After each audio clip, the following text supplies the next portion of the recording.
야단풍어를 찾아주셔서 고맙습니다. 구독 눌러두시고 오늘도 조용히 입을 엽니다. 자, 들을 준비 되셨나요? 옛날 옛적 정조 임금께서 나라를 다스리시던 12번째 해일이었습니다. 관북 깊은 산골 마을에는 유독 매서운 한파가 몰아쳤고 흉년까지 겹쳐 백성들의 삶은 공궁하기 그지없었습니다.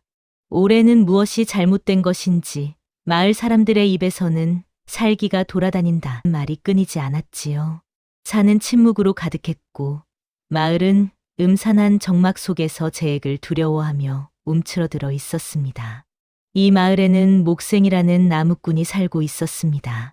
그는 어릴 적부터 계산에 서툴고 말도 느려 사람들에게 바보라 불렸지요.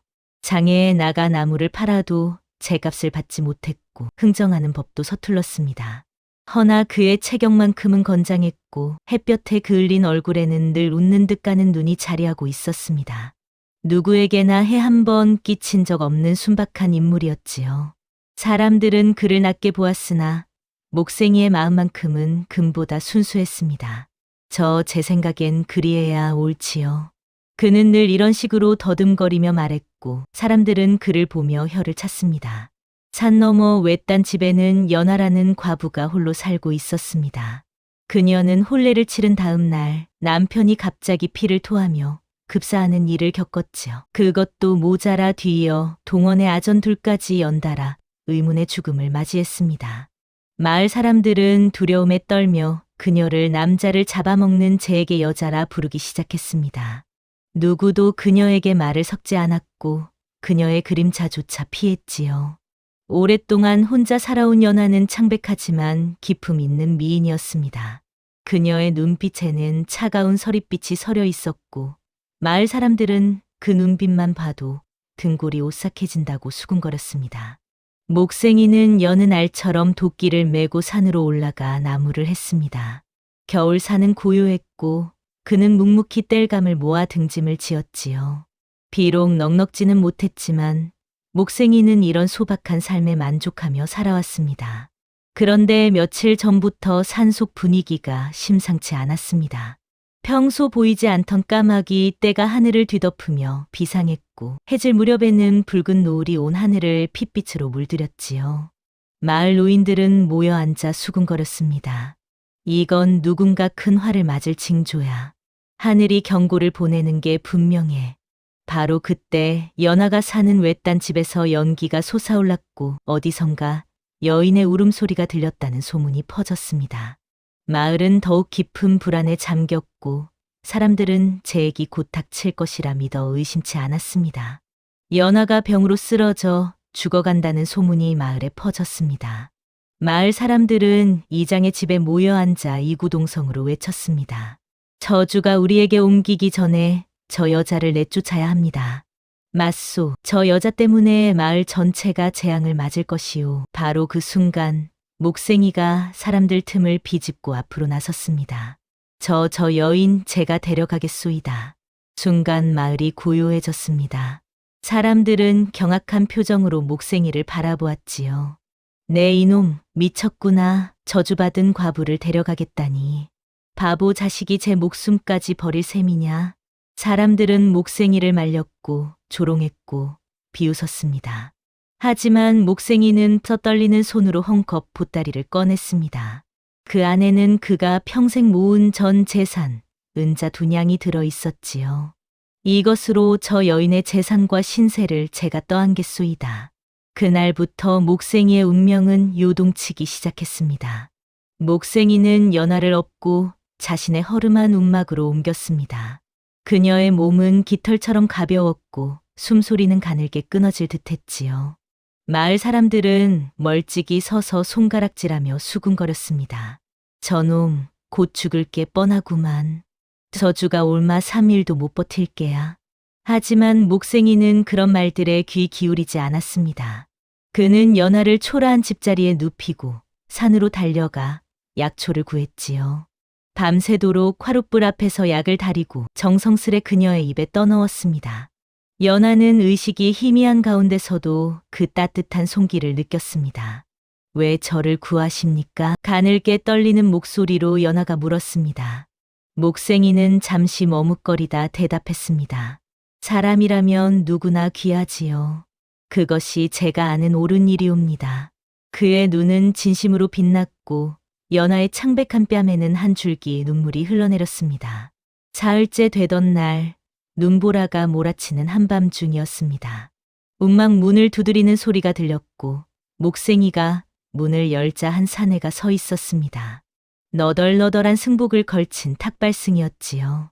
이 추운 밤에 시주 한 그릇 얻을 수 있겠소? 그 승려는 다문이라 자신을 소개했습니다. 지리산 골짜기에서도 보기 힘들다는 미치광이 탁발승이라는 소문이 돌던 자였지요. 목생이는 인심 좋게 그를 드렸습니다. 다문은 움막 안을 둘러보더니 눈을 가늘게 뜨고 중얼거렸습니다. 허허, 이 집엔 재물의 기운이 숨어 있구나. 그것도 아주 큰 기운이 말이야. 재물의 기운이라니 무슨 말씀이신지 목생이가 어리둥절해하자 다문은 씩 웃으며 대답했습니다. 아직은 모를 게야. 하지만 이 땡중이 며칠 머물러도 되겠소. 재미있는 일이 벌어질 것 같으니 말이오. 목생이는 고개를 끄덕였고 다문은 화롯불 곁에 자리를 잡았습니다. 그는 쓰러져 있는 연하를 물끄러미 바라보더니 의미심장한 미소를 지었지요. 바로 이 순간부터 이야기는 알게 모르게 다른 흐름을 타기 시작했습니다. 연하를 먹여 살리기 위해 목생이의 생계는 더욱 막막해졌습니다. 매일 산에 올라 나무를 하고 장에 나가 팔았지만 돈이 남지 않았지요. 연하를 위한 약초 값과 쌀값을 대고 나면 손에 쥐는 것은 몇 푼에 불과했습니다. 게다가 마을 사람들은 목생이를 조롱하며 일부러 값을 깎았습니다. 저주받은 과부를 데려간 놈 물건을 누가 제값 주고 사겠어. 바보 자식. 그래도 장작이나 팔아서 근근히 버티는구만. 장터 상인들은 목생이 앞에서 낄낄거리며 웃었고 목생이는 붉어진 귀를 감추며 묵묵히 견뎠습니다. 다문은 그런 목생이를 멀찍이서 지켜보며 수상한 웃음을 지었습니다. 저놈 참는 법은 아는구나. 허나 참기만 해서는 세상을 이길 수 없지. 어느 날 저녁 목생이가 빈손으로 돌아오자 다문이 물었습니다. 오늘은 또 얼마나 깎였소? 반값도 못 받았소이다. 목생이의 목소리는 지쳐 있었지만 그는 여전히 포기하지 않았습니다. 며칠 후 연하가 드디어 기력을 되찾았습니다.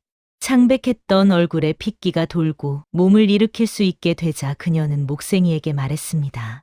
소첩이 감히 말씀드리자면 이대로는 안 되겠습니다. 연하는 목생이가 가져온 장부를 펼쳐보더니 고개를 저었습니다. 그녀의 가느다란 손가락이 숫자 위를 훑어 내려갔지요. 장작은 이렇게 쌓으면 부피가 커 보입니다. 그리고 장에 나갈 때는 아침 일찍이 아니라 해질 무렵에 가셔야 합니다. 밤에 쓸 나무가 급한 사람들이 더 높은 값을 부르니까요. 목생이는 눈이 휘둥그레졌습니다. 계산에 서툰 그로서는 생각지도 못한 방법이었지요. 그리고 이 집신 한 켤레 더 엮으실 수 있으신지요? 장에 내다 팔면 은자 서푼은 받을 수 있을 겁니다. 연하는 몰락한 양반가에서 자란 교수답게 재정과 물류, 가격 책정에 밝은 전략가였습니다. 그녀의 지휘 아래 목생이의 장사는 눈에 띄게 나아지기 시작했지요. 다문은 그 모습을 보며 빙그레 웃었습니다. 허허, 저 계집애도 예사롭지 않구나. 겨울이 지나고 봄이 찾아왔습니다. 얼어붙었던 땅이 녹고 산에는 새싹이 돋아나기 시작했지요.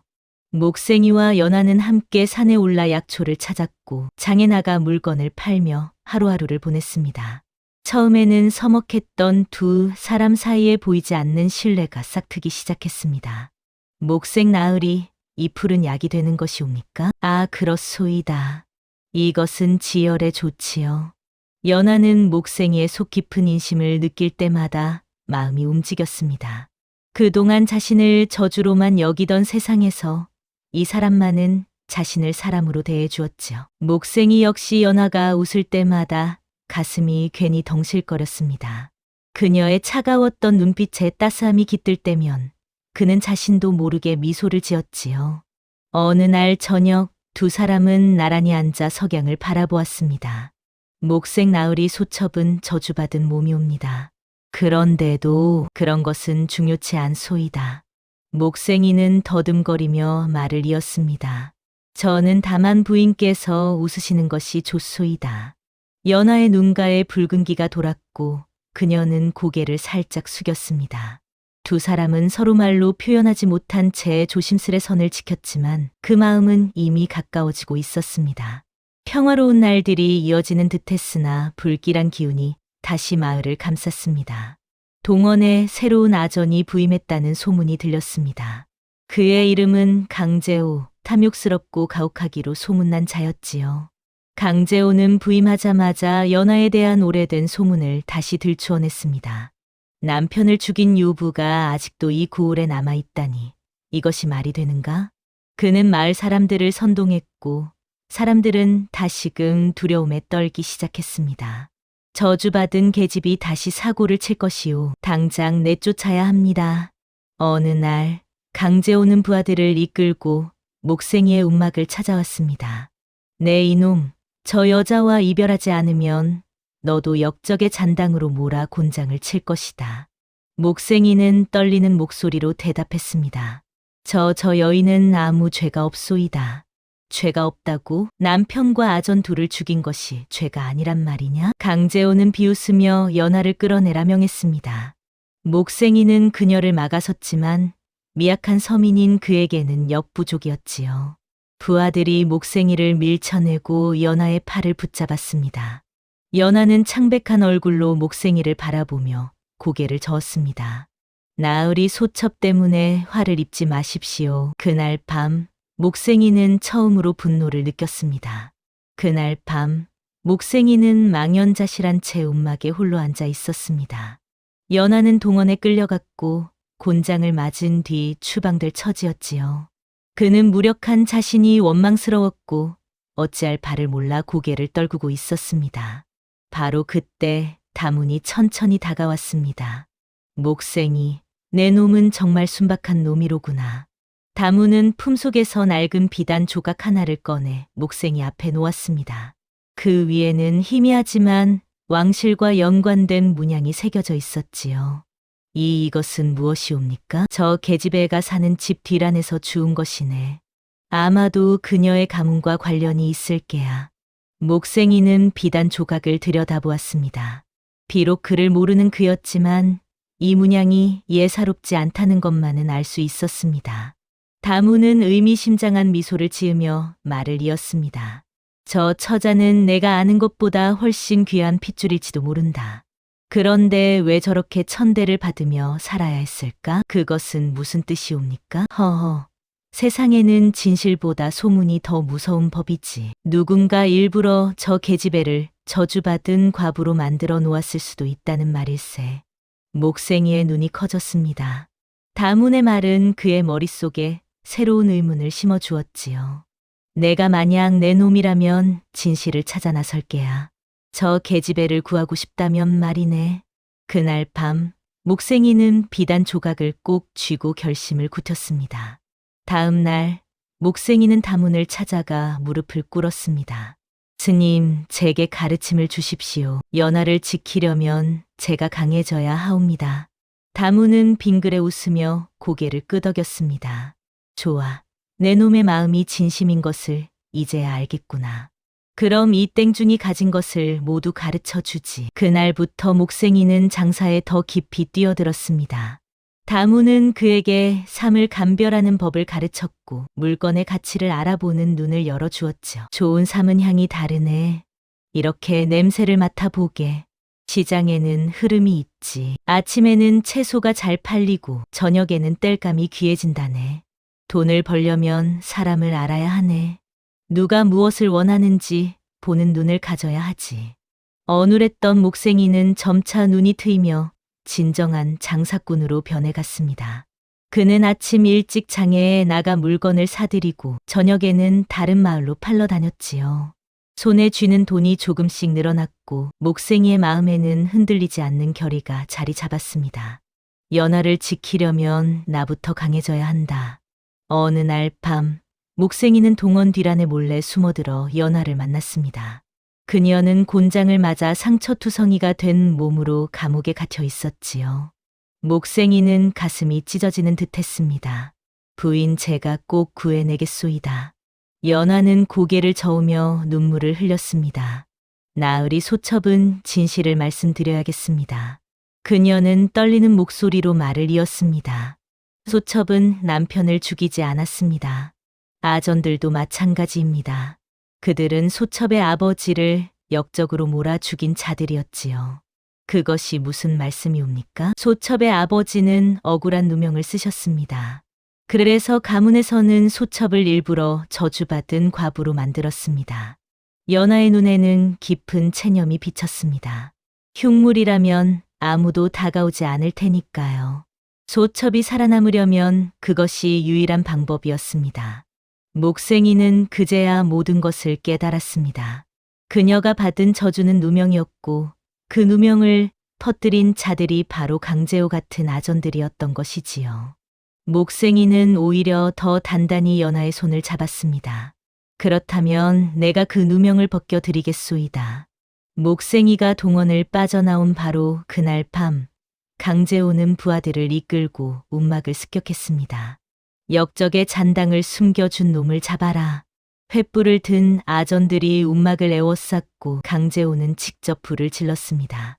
불길이 순식간에 치솟았고 목생이가 그동안 모아둔 장작과 삶, 그리고 모든 살림이 재가 되어버렸지요. 이놈, 내가 감히 동원에 몰래 침입하다니. 아전들은 목생이를 붙잡아 땅바닥에 내동댕이 쳤습니다. 목생이는 곤장을 맞으며 피를 토했지만 끝까지 저항했습니다. 연하는 죄가 없소이다. 입 닥쳐라. 내 놈도 영모 가문의 잔당으로 몰아 죽여버리겠다. 강재호는 비웃으며 목생이의 머리채를 잡아 끌었습니다. 이튿날 마을 사람들 앞에서 목생이와 연하는 나란히 끌려 나왔습니다. 둘은 역적의 무리로 낙인 찍혀 죽을 위기에 처했지요. 다무는 멀리서 그 광경을 지켜보며 한숨을 내쉬었습니다. 허허, 이제 내 놈이 어떤 선택을 할지 보겠구나. 목생이는 절망 속에서도 포기하지 않았습니다. 그의 눈에는 여전히 불꽃이 타오르고 있었지요. 그는 연하를 바라보며 속으로 다짐했습니다. 나는 반드시 부인을 지켜내리다. 목생이는 곤장을 맞으며 쓰러졌지만 마지막 힘을 다해 일어섰습니다. 그리고 사람들 앞에서 외쳤습니다. 그 여인은 죄가 없소이다. 죄가 있다면 그 누명을 벗기지 못한 이 몸일 것이요. 사람들은 웅성거렸고 강재호는 분노에 떨며 소리쳤습니다. 내 놈이 무슨 근거로 그런 말을 하느냐. 목생이는 품속에서 비단 조각을 꺼내 들었습니다. 이것이 증거가 될 것이요. 연하 부인의 가문은 결백하오. 그 진실을 제가 밝혀 보이겠소이다. 강재호는 당황한 기색을 보였고 목생이는 다문을 향해 고개를 돌렸습니다. 다문은 고개를 끄덕이며 무언의 허락을 보냈지요. 목생이는 결심했습니다. 그는 개성으로 향하기로 했습니다. 그곳에 가면 연하 가문의 결백을 증명할 단서를 찾을 수 있을 것이라 믿었지요. 그는 두 발뿐인 몸으로 먼 길을 나섰습니다. 목생이는 사흘 밤낮을 걸어 개성에 도착했습니다.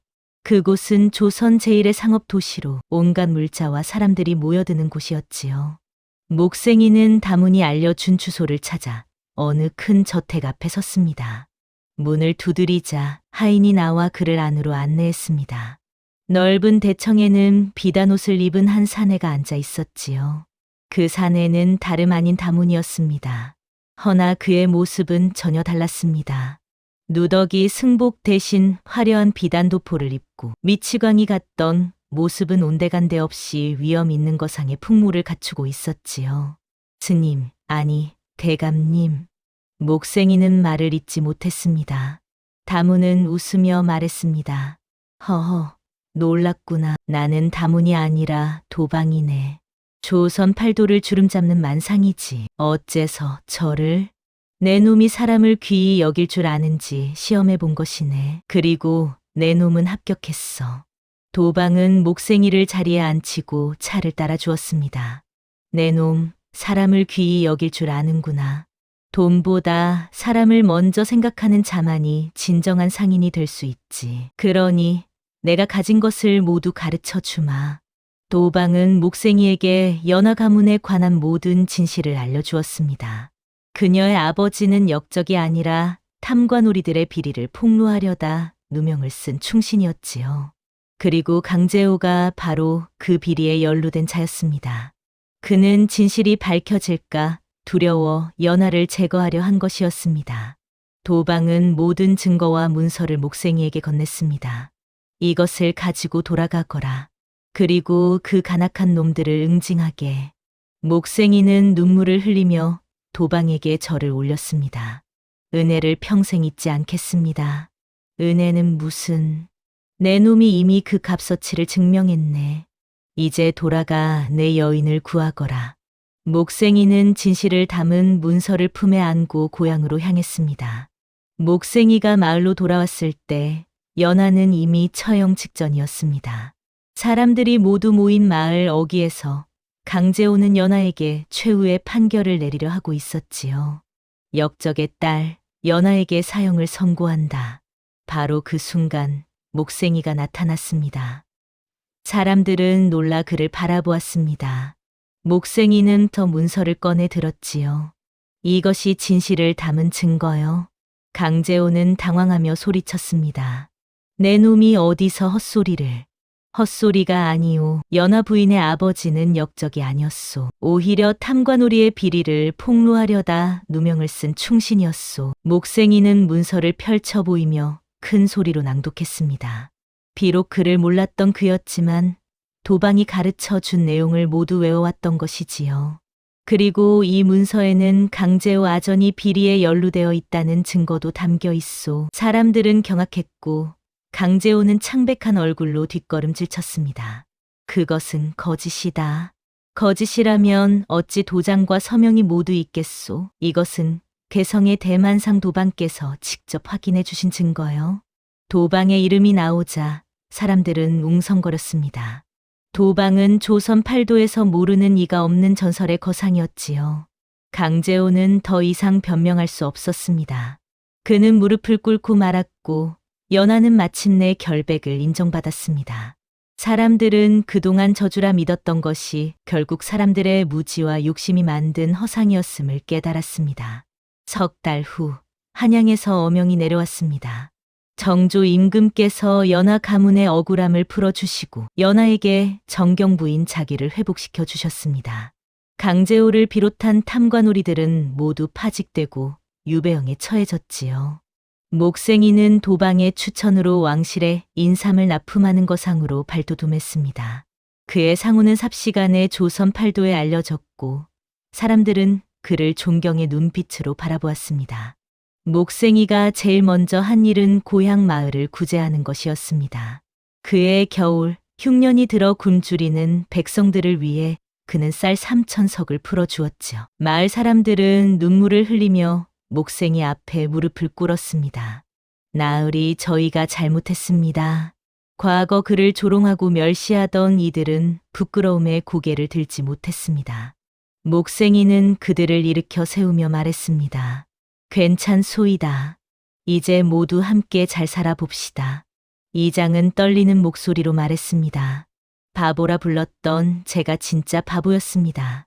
나으리야말로 이 마을에서 가장 지혜로운 분이셨습니다. 연하는 목생이의 곁에서 미소를 지었습니다. 봄이 찾아왔고 마을에는 다시 생기가 돌아왔습니다. 목생이와 연하는 새로 지은 기와집에서 단란한 삶을 꾸려나갔습니다. 다문 아니 도방은 가끔 찾아와 둘의 안부를 물었지요. 어느 따스한 봄날 연하는 목생이의 손을 잡으며 말했습니다.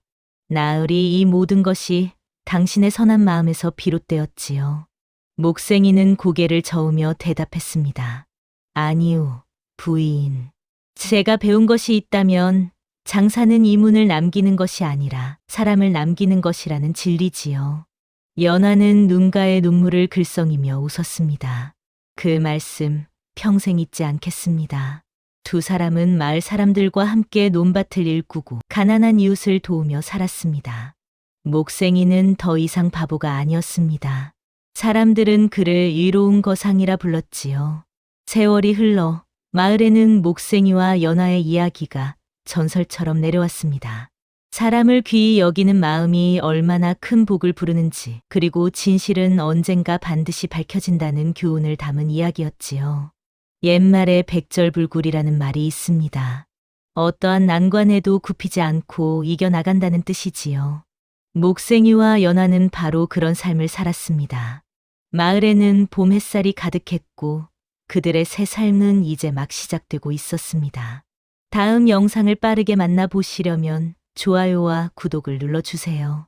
그럼 더 재미있는 영상으로 찾아뵙겠습니다.